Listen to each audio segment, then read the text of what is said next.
Selain daripada itu, yang seterusnya di bawah itu, noktah yang berikutnya, antara adab kita ketika qada hajat adalah wala yatakallam 'alal bauli wal gha'it. Jangan bercakap-cakap ketika sedang qada hajat. Maknanya ketika sedang buang air kecil atau ketika sedang buang air besar, maknanya ada larangan daripada bercakap-cakap. Maksudnya nak qada hajat tu fokus je lah. Apa yang nak sembang orang sebelah? Contoh. Kerana sambil cakap telefon, Assalamualaikum. Tapi tak adalah bagi salam kan dalam tandas. Ya, hello contohnya. Oh, kita pun dengar bunyi air paip tu. Apa bunyi tu? Kita pun tanya kat mana? Dalam bilik air. Saya kata, la haula wala quwata illa billah. Dalam bilik air tengah buat apa tu? Adalah. Adalah tu mana tengah qada hajat lah tu. Jadi kita kata ini tak bagus ni. Sebenarnya kalau tengah qada hajat, tuan-tuan dan perempuan, tak perlulah kita nak bercakap-cakap. Kadang ada orang macam tu. Dia kira nak sembang je kerjanya. Ada. Saya pun ajaib dengan orang kita yang suka bersembang ni. Kadang bawa motor berdua atas jalan raya bersembang lagi. Kita pun kata, ni nak share apa topik perbualannya penting sangat sampai tak boleh berhenti tepi jalan ke apa ke. Atas jalan raya tu duduk bersembang lagi. Lepas tu dalam masjid, waktu kuliah pun bersembang contohnya. Sekali lagi lepas je tamat kuliah, bersembang lagi. Dalam bilik air pun bersembang juga. Dia pun, dia kan bilik air kan berdua kan. Dia kawan ni buat sebelah sini, kawan ni sebelah sini. Sembang sesama dia orang. Sahabat sejati. Kata Allah, kata, yang ni hukumnya dilarang tuan-tuan. Tak dibenarkan. Makruh hukumnya berbual-bual ketika qada hajat. Dan dalil dia disebutkan di bawah ni. Apa dia kata Syekh Al-Bugha?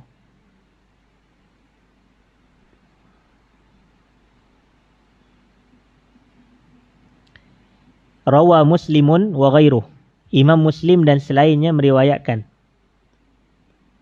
An Abi Hurairah radhiyallahu anhu, daripada Abu Hurairah radhiyallahu anhu, anna an-nabiy sallallahu alaihi wasallam qala.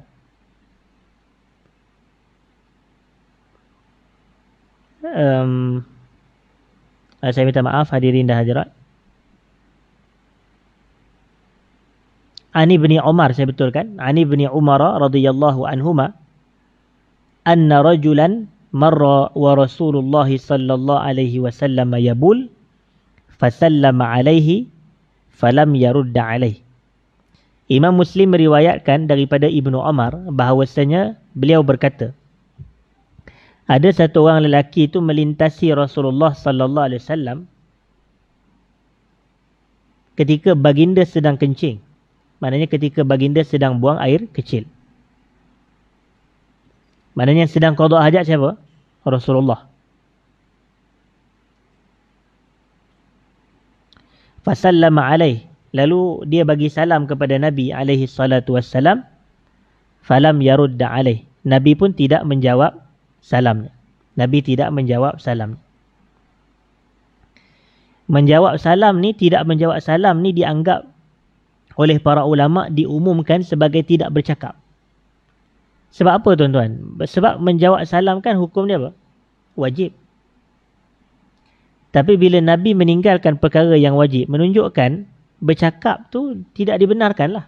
Maknanya menjawab salam ketika kita sedang qada hajat tu tidak dibenarkan lah. Kalau tidak, mestilah Nabi jawab. Jadi itulah yang menjadi sandaran. Orang itu mengucapkan salam kepada baginda tetapi baginda tidak menjawabnya dalam kitab. Tuan-tuan. Seterusnya di bawah tu, rawa Abu Daud. Imam Abu Daud wa ghairuhu dan selain beliau meriwayatkan an Abi Sa'idin radhiyallahu anhu qala, daripada Abu Sa'id Al-Khudri radhiyallahu anhu beliau berkata, Sami'tu an-nabiy sallallahu alaihi wasallam yaqul, aku pernah mendengar Rasulullah sallallahu alaihi wasallam bersabda, La yakhrujir rajulan yadribanil gha'id kashifaini an awratihima yatahaddatsan. Fa inna Allah azza wa jalla yamkutu ala dhalik. Janganlah dua orang lelaki keluar mengqada hajat yadribanil gha'id. Sebagaimana yang saya dah pernah sebut dahulu, gha'id ni sebenarnya merujuk kepada tempat kita qada hajat. Iaitu tempat kita buang air besar tu. Maksud al-gha'id sebenarnya adalah al-makanul munkhafid. Tempat yang berada di kawasan yang rendah. Di hujung-hujung biasanya Zaman Nabi tu kawasan yang belah-belah bawah tu kan tanah yang berpasir kan, dia ada belah bawah apa semua. Di situ Nabi akan turun di situ untuk qada hajat. Qada hajat tu spesifiknya adalah buang air besar lah.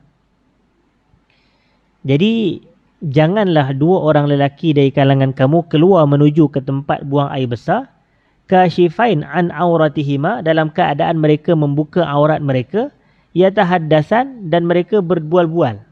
Mereka berbual-bual.